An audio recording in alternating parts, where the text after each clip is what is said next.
programa ay rated PG. Patnubay at gabay ng magulang ay kailangan sa mga batang manonood.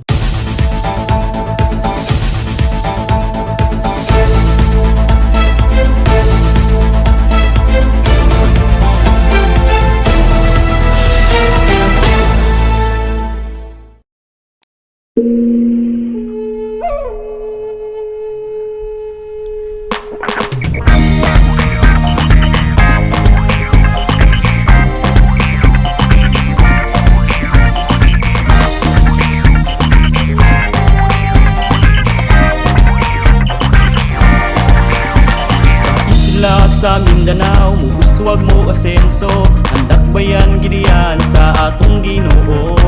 Tanang katawhan nagkakahiusa. Kini ang atong dakbayan. Talira dayon kaibong tultulon. City of Good Life ang pangalan. Manindot nga dapit nagilaong katawhan. Malamon nga dakbayan. Oroquieta, Hudyaka, Oroquieta, tanang magkahiusa, kita ang Oroquieta. Magsaya, Oroquieta, Hudyaka, Oroquieta, tanang magkahiusa, kita ang Oroquieta. Mahimayon na, mauswagon pa, Oroquieta.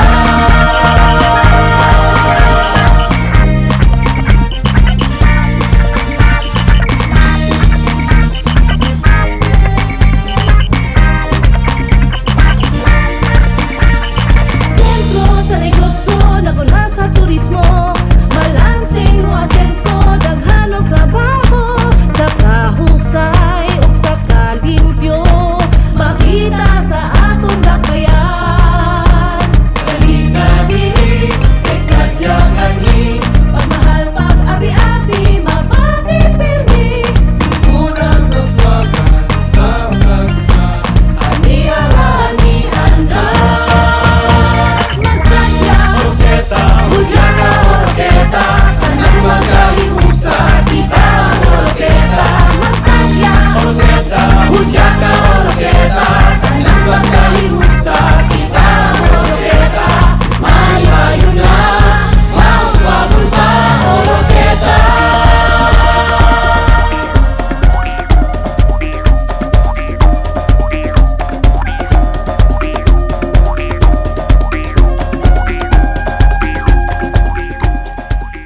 Alright, itong hinabiungan karon ang usa sa mga influencer nga mibisita din sa Dakbayan sa Oroquieta, si Sir Orly Agawin, ang sa ASEAN Institute of Management, AIM.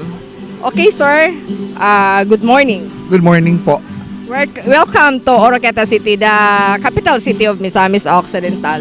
Thank you for having us, and thank you to the LGU of Oroquieta. I mean, the warm welcome was overwhelming, really, and you know, this is something that we're not expecting. The kind of hospitality that we've been receiving so far is really very, very overwhelming and very heartwarming. Thank you for having us here. How would you describe Oroquieta City? Well, unang pagpasok ko pa lang, it's really very welcoming na, no? You were expecting something like, you know, mga narrow roads and all, but when I came in, ang unang bumungad sa amin, itong plaza ninyo, and you know, this is quite overwhelming already. It's kind of familiar and yet new to me. I'm really always looking forward seeing something like this because it says so much about, you know, the structure of the Filipino town. Very welcoming, may Spanish feel, and you know, it's still very Filipino. So, what was the first thing that came to your mind in coming here in Oroquieta? I'm sure marami ka nang nadidinig tungkol dito. Yes, ang una ko napansin, it's by the sea, no? It's by the sea, and at the same time, it has this vibe of that being of the countryside and moving towards being a city as well. Hindi siya purely provincial. It feels like I'm in the city as well. I'm in the center of the metropolis as well. Merong Robinsons, merong may mga ATMs, you know, and it means so much to, you know, to us tourists as well, that we see something that's quite familiar from where we came from. And I think that's what makes Oroquieta quite different from the other places that we went to. is the first time to come here Yes. in Oroquieta City. So what are your expectations and your experience coming here? Meet your expectations. Yeah, well, I was already expecting that kind of hospitality that we have been receiving for the past few days that we're here. But the way that you guys made us feel very welcome this morning was quite overwhelming as well. The kind of hospitality and the warm welcome that was given to us when we came this morning is quite extraordinary. I really appreciate it. Another would be having your First Lady join in welcoming us really means a lot to us influencers. Thank you very much. Paano ba si Mr. Orly Agawin mag-invite sa iba pa na to come here in Oroquieta City? Well, how would I put it? Saying that hospitality makes the experience totally incredible, I would say that Oroquieta, that being in the middle of remembering our past and seeing potential future of the Philippines, and you'll see that here in Oroquieta, which is quite extraordinary, and at the same time the kind of hospitality that still stays within the members of the community is something that we could be proud of. Come to Oroquieta and feel that being in the middle of the future and remembering the past where we came from, and experience the kind of hospitality of the people of Oroquieta. You can describe Oroquieta in One one word? word, overwhelming. Wonderful. Thank you very much, and thank you for having us. Pinasang-sag sa kahandog sa Ginoo, bumawang respeto, ipakita na doon. Kaswagan alang sa, Kaswagan alang sa, kaswagan alang sa tanan. Morning we will have a beautiful weather here in the City Plaza. Now actually po, Oroquieta City is a city yet very rural in character. Marami po kaming tourist destinations na pwede namin kayong marine fish and shellfish sanctuary, which is a 25-hectare sanctuary.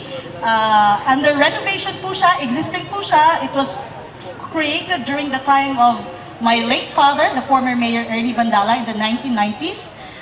We were very privileged na last year pinadalhan po kami ni RD May ng mga bird watchers. So may makikita po doon ng mga birds at saka wild ducks, no? Hopefully next year, if it will be fully operational, included na po yon sa package yung mga bird watching activities. There will be kayaking, snorkeling, and fish feeding. Marami po, no? We also have our Kenjelo Farm and Recreational Resorts. It is nasa rural area po siya. Yung sikwate, yung hot chocolate, dun po galing yon, yung hot cocoa natin. And then we also have our rivers.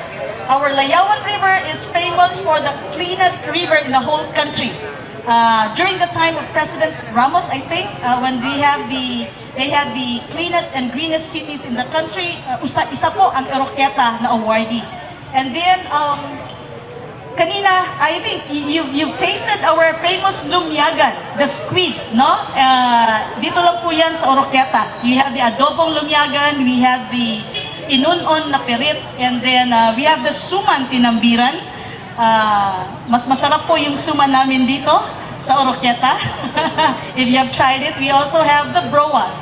Now, you will be asking probably kung bakit dito po namin kayo dinala sa City Plaza at this beautiful landmark located at the heart of Oroquieta City Plaza. At andito po yung kiosko. Now, magtataka kayo. To give you a little background about the kiosko, please allow me to share the history of this kiosko. Now, the Oroquieta kiosk was built as a replica of the many kiosks found in Spain. We pay tribute to Father Tomas Casado for envisioning a model pueblo de la Buena Vida, which would eventually be known as Oroquieta. In 1887, when Father Tomas Casado, a Spanish Recoleto, was assigned here in Oroquieta, he wanted to create a semblance of Navarra, Spain, his birthplace, that he would not miss home while ministering Oroquieta. He thought of building the kiosk. Now, the kiosk was built together with the construction of a provisional wooden church, the convento there across, the municipio at the back, and then the escuela for boys and girls, yung school po doon, a Catholic school. And the planting of the acacia, yun po, dun sa kabila, acacia and the calachuchi trees. Yun po yung calachuchi trees near the Catholic Church. Hindi po to, lately na po to. Now, unknown to many, Father Tomas Casado was the master planner of the Poblacion area. He directed the subdivision of the Poblacion, the construction of beautifully adorned wooden and residential houses, and other structures that we see around even today, including roads and bridges and the Campo Santo or cemeteries. Now, the kiosk was originally made of wood cut from the adjacent timberland of Langkangan. It was designed to look like a crown, possibly alluding to the crown of Spain. It is octahedral, having 8 equal sides. It used to have 2 staircases accented with 2 big flower baskets. Makita po niyo dun sa kabila. Okay? The kiosk withstood earthquakes, floods, and other forms of structural decay. In the late 1920, when the church gave up its ownership of the plaza to the municipio, it underwent major renovation. It was fortified while preserving the original Casado design. And fresh from Philippine Revolution, the local leaders added adornments to the kiosk to show nationalism.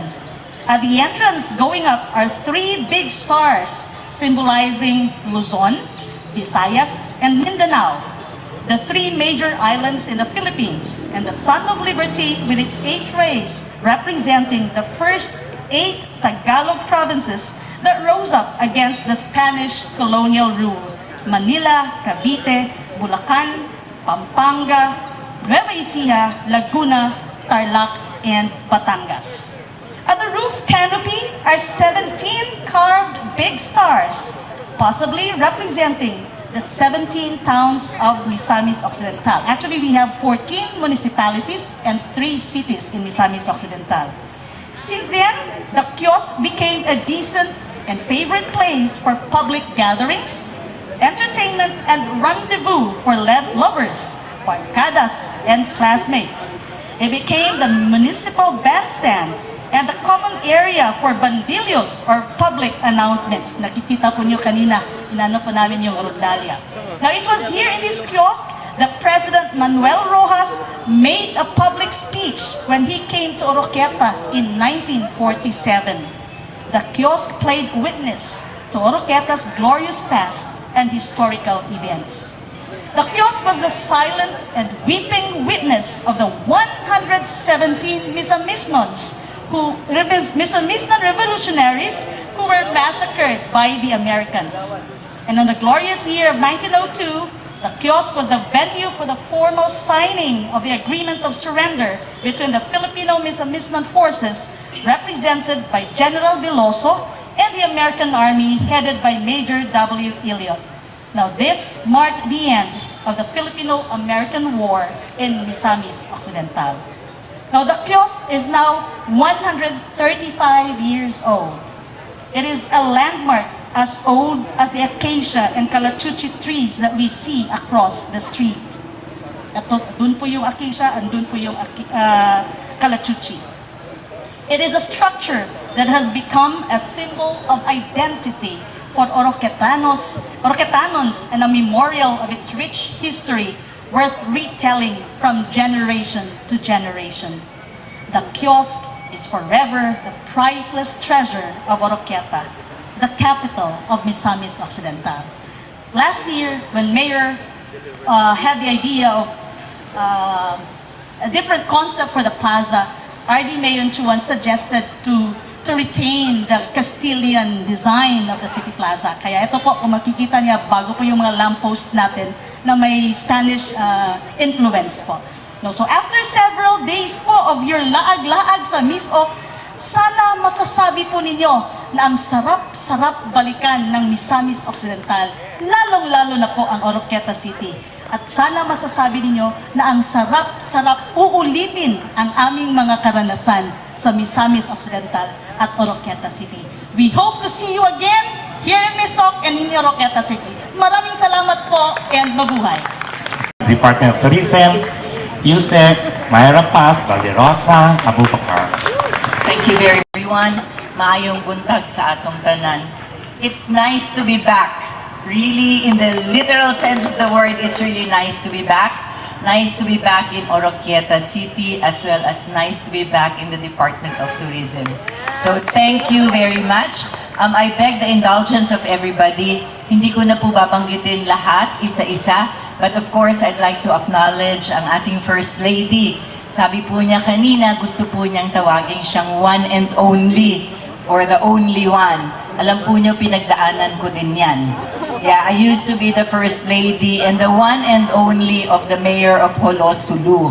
But that was in the early 2000 pa po yun.